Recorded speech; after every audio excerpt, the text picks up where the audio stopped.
မြန်လာကြတနာပျောက်တော့မယ်ဝါကြည့်ပါဦးကျွမ်းကြီးတွေကကောင်းကင်မှာပြန်နေတာပဲကျွန်တော်တို့အဲ့ဒီကိုဘယ်လိုသွားကြမလဲမြေပုံထဲမှာရေးထားတာကတော့လေနံမင်းရဲ့တိုက်ခတ်မှုကိုစောင့်ပါတဲ့အဖိုးကိုဆိုလိုတာလဲဟင်အဲ့ဒါကဒီနေရာမှာရှိတဲ့လေစွန်းအားကိုတုံးရမယ်လို့ပြောတာပဲမြေးတို့ရေဟောဟိုမှာကြည့်လိုက်စို့မြန်လာကြတနာပျောက်တော့မယ်ဝိုးအရန်အံ့ဥစရာပဲအရန်လှတယ်အရန်ပျော်တယ်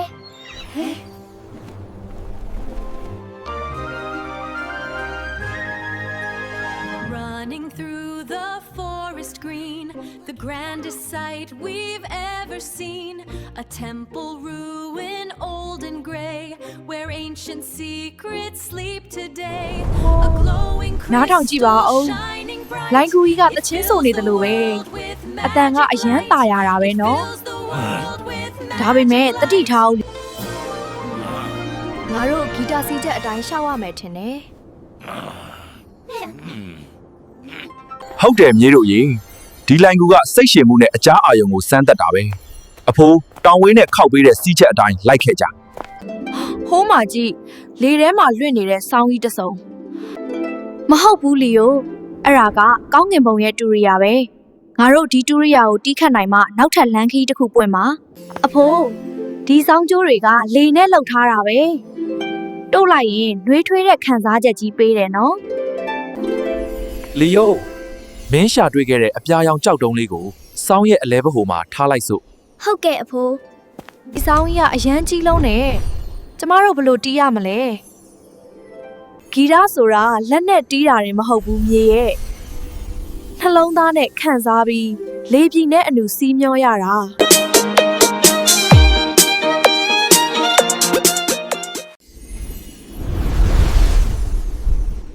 လေပြင်းအေးတိုက်ခတ်ပါရှုပ်ဝတ်တကားကိုဖွင့်လှစ်ပါ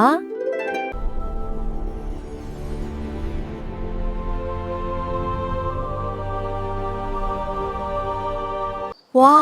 ကြည့်ပါဦးမျက်ခင်းတွေကငွေရောင်ကြီးပဲပြီးတော့ဟိုးကောင်းကင်ကလမင်းကြီးကလည်းအရန်နီးနေတယ်လို့ပဲနော်ဒီလိုအဖိုးဒီနေရာကအရန်အေးချမေးတာပဲဒါပေမဲ့ပတ်ဝန်းကျင်တစ်ခုလုံးကတိတ်ဆိတ်နေတယ်လို့ပဲဘာတမ်းမှမကြားရဘူးဒါကအိမ်မက်ကျုံးလို့လည်းခေါ်ကြတယ်မြေဒီနေရာမှာအမှန်တရားကိုမြင်နိုင်ဖို့ဆိုရင်မျက်စိနဲ့တင်မဟုတ်ပဲစိတ်နဲ့ပါကြည့်ရတာပဲဟောဟိုမှာကြည့်စို့လာရောင်အောက်မှာအရိပ်တစ်ခုပေါ်လာပြီတမင်လေးသူကကျွန်တော်တို့ကိုစောင့်နေတာထင်တယ်သူ့မျက်လုံးတွေကိုကြည့်ရတာတခုခုပြောချင်နေတယ်လို့ပဲအဖိုးကြည့်ပါဦးလမင်းကြီးကမှင်းမိန်သွားပြီအမောင်တို့ကလာနေပြီအော်မင်းနေဟဲ့မြေပုံထဲမှာဘာမှမပေါ်တော့ဘူးအမောင်ထဲမှာငါတို့လမ်းပြောက်တော့မှာလားမင်းရဲ့အပြာရောင်ကြောက်တုံးကိုရေကန်ထဲမှာနှစ်လိုက်စို့အလင်းကိုမျှဝေပေးလိုက်ပါဒီ Starlight ရေကန်ထဲကိုတလင်းကြောက်ပြားလေးနှစ်လိုက်ပါအစွမ်းထက်တဲ့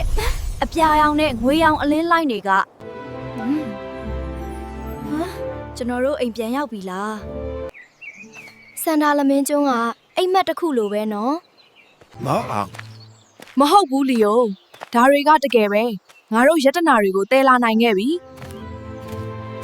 ဒီစွန်စားကန်းကနေရလာတဲ့တမိုးအရှိဆုံးရတနာကတော့တဘာဝတရားကိုဘယ်လိုကာကွယ်ရမလဲဆိုတဲ့အသိပညာပဲFloating on a sea of clouds so high, mermaids sing a song as they swim by. A whispered legend from the deep blue sea, a sacred quest for you and also me. The map of stars will guide us on our way to bring the magic back and save the day. A new adventure.